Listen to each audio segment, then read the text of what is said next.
this point of this program. I solemnly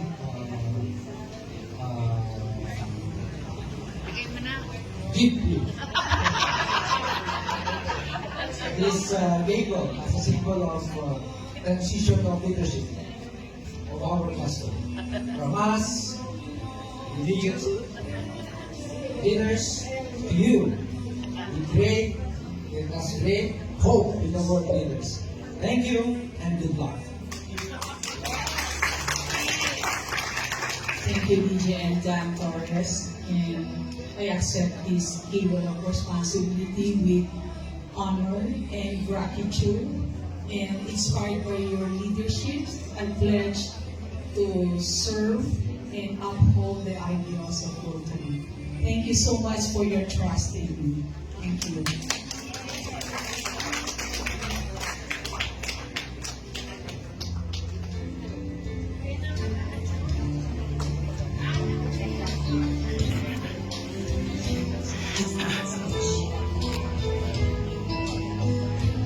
Pasensya na po, bibilisan ko lang po ito. Alam ko, uwi-uwi na kayo. Dynamic Governor Andrew Sana, past and future governors, past Assistant Governor, now DG and Dan Torres, dynamic and hope-creating presidents and officers, members of Clubs of Cluster 1C Federatarians, ladies and gentlemen. It is with great honor that I stand before you today as your newly appointed Assistant Governor of Cluster 1C. A role I take over from the esteemed past Assistant Governor, and now District Governor nominee Dan Torres. His contribution to our cluster has been invaluable, and it is a privilege to continue the work he has begun.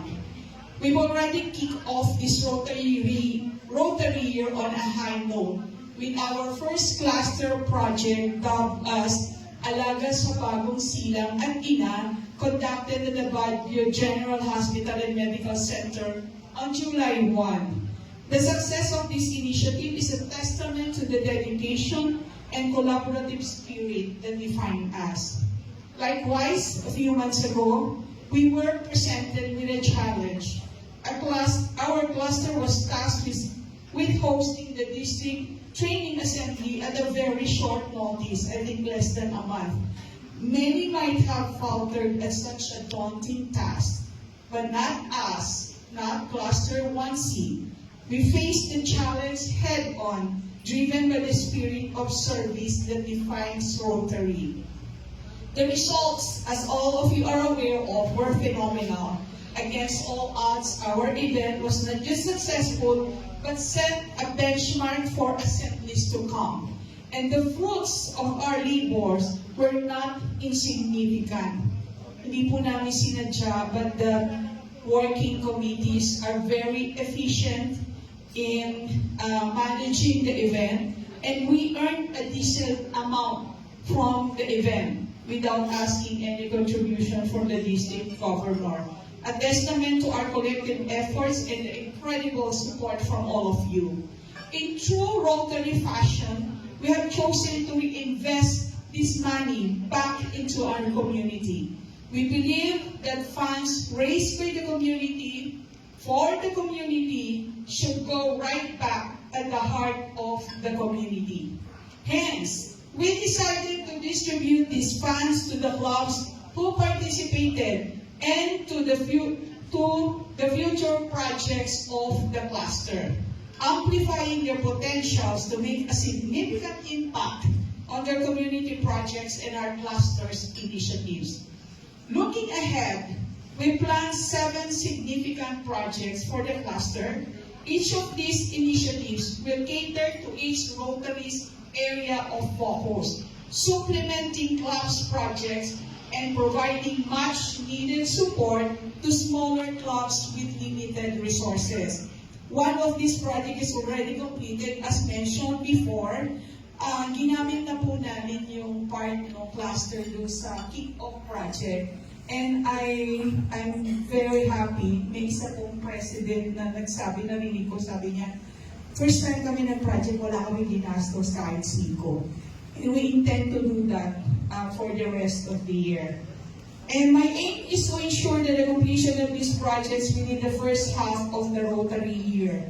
I encourage all clubs within our clusters to join hands and put in their best efforts so that we can fulfill the requirements for the Rotary citations in the next 6 months.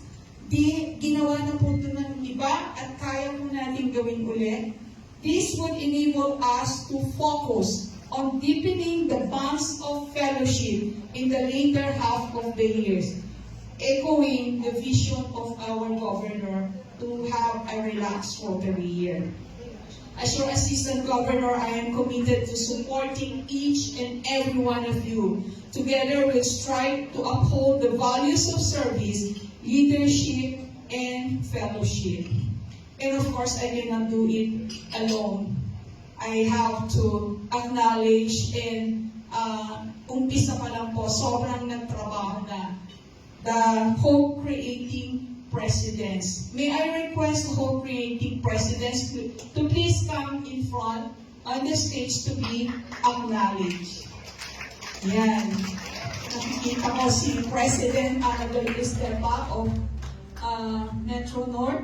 And of course, Baguio North, sorry. Naku, ano ba yan? Napagdugtog-dugtog mo na. Metro Baguio, yan.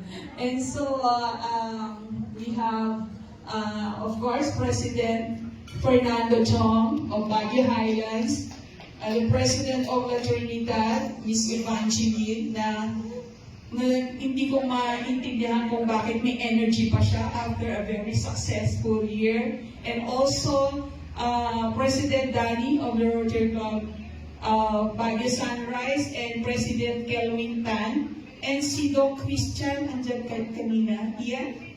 Diba? Nagtatago ka, hindi pa tayo nagkita ngayon. Patagal din tayo hinahantin. No? So fellow retirees, let's give a warm applause for our hope-creating presidents. I feel the honor and enthusiasm to be working alongside such wonderful presidents. Thank you everyone for your tireless service and dedication. It is a privilege to serve with all of you. Here's to another successful year of creating hope and positive change. Good evening.